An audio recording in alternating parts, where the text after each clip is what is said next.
My mission is simple, to make you money. I'm here to level the playing field for all investors. There's always a bull market somewhere, and I promise to help you find it. Mad Money starts now. Hey, I'm Cramer. Welcome to a special Seattle edition of Mad Money from the iconic Space Needle. Other people want to make friends. I'm just trying to make a little money. My job is not just to entertain, but to educate and teach. So call me at 1-800-743-CNBC or tweet me at Jim Cramer.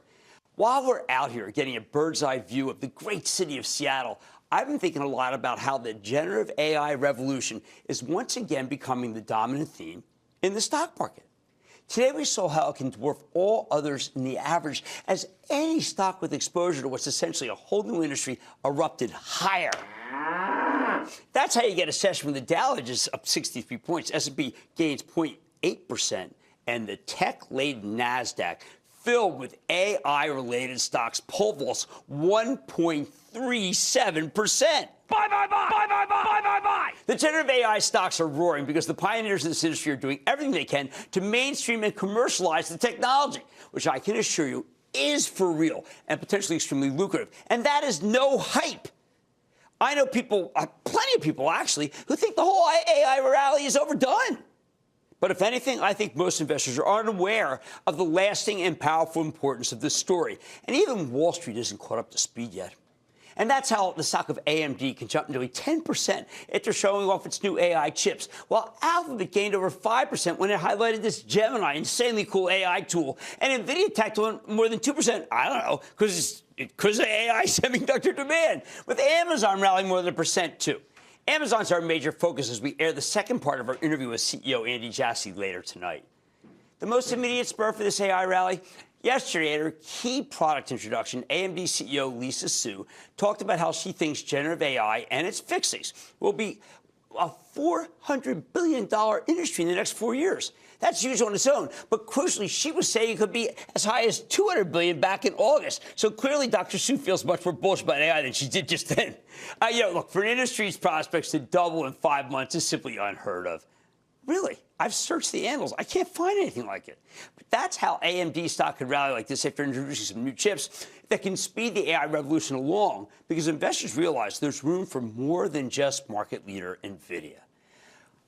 I am a huge fan of AMD, and it was a substantial holding for the trust before we took some big profits. But members of the CNBC Investing Club know that we went all in NVIDIA, which has a huge software component in its graphics cards and is also supply constrained across the board. NVIDIA isn't threatened by AMD because it can't come close to meeting the demand for its own chips, even as AMD's products seem pretty darn fabulous. Hey, by the way, Amazon CEO Andy Jassy told me that Amazon Web Services will be using NVIDIA's incredibly powerful Grace Hopper supercomputer chips for their cloud infrastructure platform, even as it too is making chips for AI. Despite reports you may hear, the relationship between NVIDIA and Amazon is solid. Apparently, the migration to the cloud still has a lot of runway. I was stunned when Jassy told me that 90% of computing is still done on-premise, meaning it's still done off the cloud, even as the customers who will be left behind by the generative AI revolution if they don't move to the cloud soon. I think the competitive advantages of the companies that make the switch to the cloud is so stark that it's basically a change or die situation. And the only outfits that can handle the traffic are Amazon Web Services, Google Cloud, and Microsoft's Azure. Now, I see Microsoft as the undisputed leader in AI. The launch of its Copilot platform has been incredibly successful. I know from my talks with the company that Copilot's unrivaled in its ability to help business people do their jobs better. I love the idea that business people who struggle, say, with the ability to translate new concepts into a digestible form for, say, investors or banks to understand they can't get it, or writers who are blocked and need inspiration to help with the numbers, they can turn to Copilot to solve their problems. Until I came out here, I had no idea that Copilot's so far ahead when it comes to practical, everyday business uses. But that's the reality, aided in part by Microsoft's brilliant investment in OpenAI, the alpha behind ChatGPT. Yesterday, though, we got some news from Alphabet, which was widely rumored to be well behind the competitors in the space. They took this gigantic leap forward, revealing Gemini, their entry into generative AI, and it is dazzling. Now, you can watch the 6-minute video, which I want you to do on X, platform formerly known as Twitter, without any code. You can banter with Gemini, and this thing can recognize shapes, colors, items, movies. I was blown away by its creativity and bizarrely by its kind of dry sense of humor. Take a look at these two examples from Gemini, and you'll get the gist of it.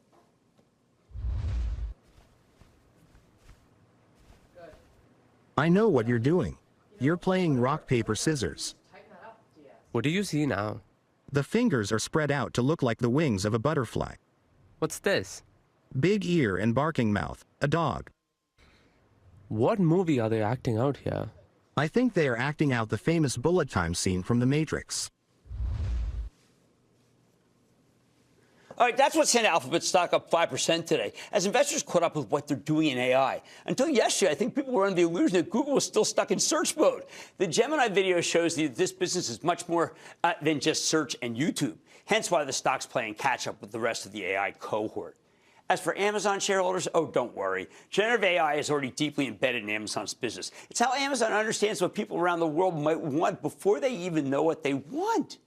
It's how they can send you same-day consumables, a wondrous change that makes it so you don't need to go to the store for staples and find a clerk to unlock the plexiglass it's hidden behind. Just order them online. You'll go to the office. When you get back there on your stoop when you return. One thing I know, many people that I meet still struggle to understand what generative AI really means, especially for my age.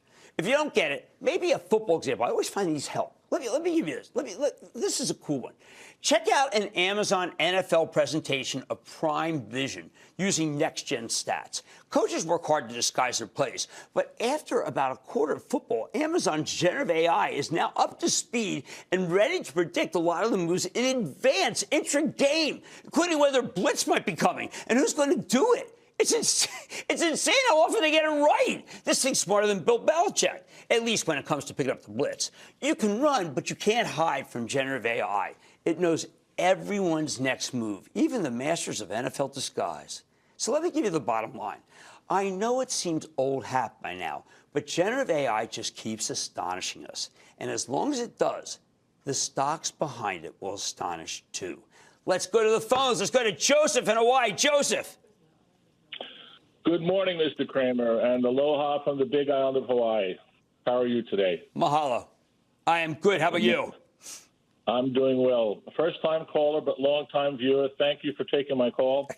A big shout-out to all of your hardworking men and women on your staff, and thank you for all your immeasurable wisdom and guidance over the many years. You're kind. My staff is unbelievable. Okay. Well, our good friends at Blackstone have offered to purchase Rover for $2.3 billion, and yes, we all love our fur babies. Jim, with an eye to history, Blackstone purchased Hilton in 2007, took on substantial debt during a major restructuring. It was a leveraged buyout transaction, $26.8 billion, all cash offer, a record dollar amount for that time. 7 years later, in 2014, Hilton went public once again. The IPO was $21. Today, Hilton is trading at $168. A success story indeed. Moving forward, I have three basic questions. What is your take on the Rover acquisition? Will any third party possibly bid to buy before the January 24 deadline? And lastly, should I buy Rover? Thank you, Jim. Okay, no, don't buy Rover, buy Blackstone. You know, we did cover Rover earlier this week. It was right after Elon Musk spoke, and I think it kind of got lost in the Musk shuffle. But that was a brilliant deal, and Blackstone is a great company. And there was some guy slamming them the other day, and I said, do they know who they're slamming? It's John Gray that you're betting against.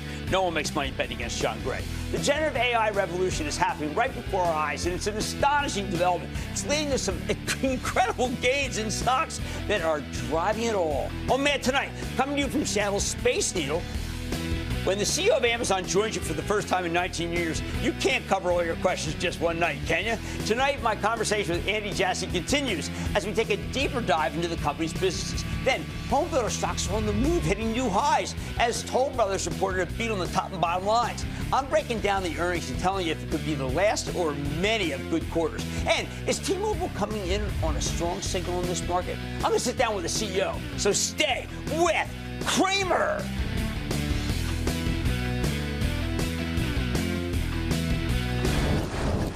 Don't miss a second of Mad Money. Follow at Jim Cramer on X. Have a question? Tweet Cramer. Hashtag Mad Mentions. Send Jim an email to madmoney@cnbc.com or give us a call at 1-800-743-CNBC. Miss something? Head to madmoney.cnbc.com.